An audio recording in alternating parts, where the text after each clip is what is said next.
Hello, in this video we are going to see the representation of gravitational force. Now in the last lecture we had seen कि gravitational force क्या होता है. Gravitational force का formula होता है G m1 m2 upon r square. m1 m2 is the mass of are the masses of two objects. So suppose this is m2, this is m1. Now we will see that force experienced by m1, that is force on m1 due to m2, is in this direction. So we write f12. F12 means force on first object due to second object. So f12 is equal to g m1 m2 upon r square. Now force is a vector quantity, तो हमें force को vector के terms में लिखना होगा. So how will we write the direction now. Now इसकी जो direction है force on m1 is towards m2 और m1 का रेडियस वेक्टर कैसा हो जाएगा इस डायरेक्शन में. सो दिस इज f12 का direction and radius vector will be in this direction. So this is r12 or r vector basically.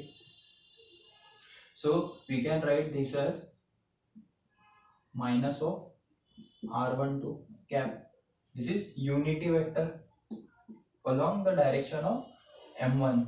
Now force की जो डायरेक्शन है वो रेडियस वेक्टर के अपोजिट डायरेक्शन में है, क्योंकि radius vector that is position vector is from m2 to m1 and force on m1 is from m1 to m2. So the direction of force is opposite to the direction of this position vector. That's why we have written negative sign here. And this r12 is the unity vector of position vector. So this is the representation of gravitational force in vector form. Now we will look at the force experienced by multiple bodies on m1. Suppose we will see this is m3.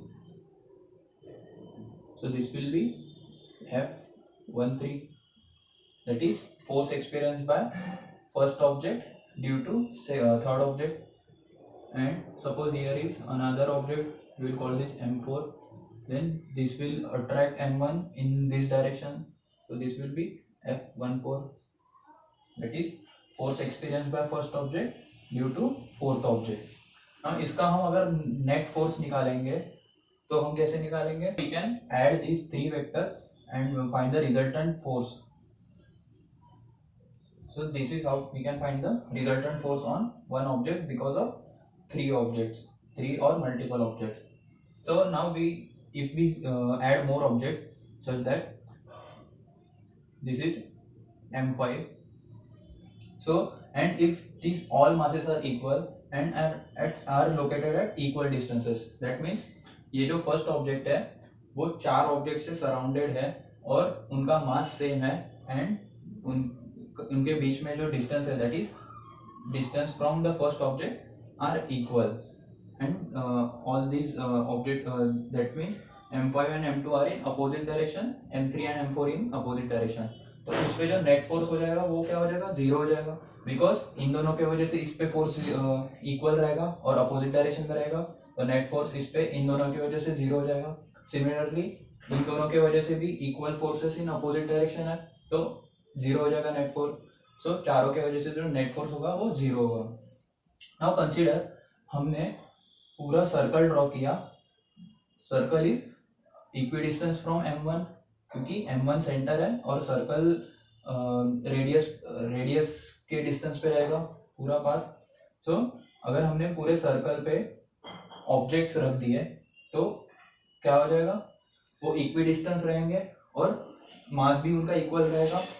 तो उन सारे objects के वजह say that means वो ring form हो जाएगी सारे objects की वजह से. अगर हम सर्कुलर पाथ पे रख देंगे तो बेसिकली वो रिंग के वजह से जो सेंटर पे फोर्स रहेगा that is force of attraction due to ring on the centre, it will be zero, क्योंकि सारे ऐसे अपोजिट वाले फोर्सेस कैंसिल हो जाएंगे, तो रिंग के वजह से जो सेंटर पे फोर्स रहेगा वो 0 हो जाएगा।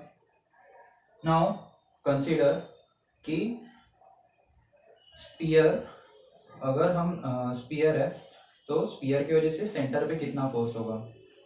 सो अभी हमने देखा कि अगर ऐसे रिंग है और रिंग पे इक्वल मास के ऑब्जेक्ट्स रखे हैं,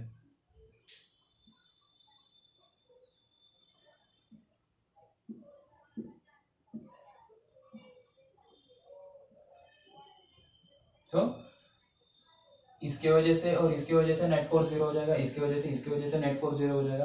तो बेसिकली पूरी रिंग के वजह से सेंटर पे जो फोर्स ऑफ अट्रैक्शन रहेगा वो 0 हो जाएगा। सो दिस इज रिंग। नाउ अभी हमने बैंगल को रोटेट किया जोर से, तो हमें वर्चुअली वो स्पीयर दिखता है, राइट। अगर हमने बैंगल को रोटेट किया तो वो स्पीयर दिखने लगता है। दैट इज हम ये बोल सकते हैं कि स्पीयर जो है, दैट इज हॉलो स्पीयर जो है, वो कॉम्बिनेशन ऑफ इनफाइनाइट रिंग्स है। जैसे कि this is the combination of infinite objects kept on circular path. So हम स्पीयर को बोल सकते हैं कि it is a combination of infinite rings, right. So एक रिंग के वजह से अगर सेंटर पे फोर्स 0 है तो इनफाइनाइट रिंग के वजह से भी उसके सेंटर पे फोर्स 0 हो जाएगा। दैट मीन्स स्पीयर के वजह से, दैट इज हॉलो स्पीयर के वजह से सेंटर पे जो फोर्स ऑफ अट्रैक्शन रहेगा वो 0 हो जाएगा। So force at the centre of hollow sphere equal to 0। This is important concept. किसी भी स्पीयर के सेंटर पे ग्रेविटेशनल फोर्स 0 होगा उस स्पीयर के लेयर से। सो force at the centre of hollow sphere is 0। Now जब हम सॉलिड स्पीयर कंसिडर करते हैं तो हम ये एज्यूम करते हैं कि it is equivalent to point mass located at the centre of this solid spear.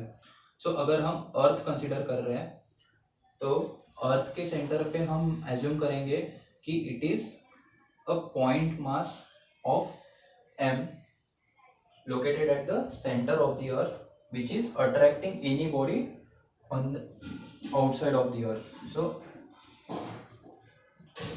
agar this is the object located outside the solid sphere, then we assume that this is the point mass located at the center of the sphere, and distance between two objects is given by distance between their centers. So this is the r vector. So this force is always along the line joining the center of the masses. Force is always along the line joining the centers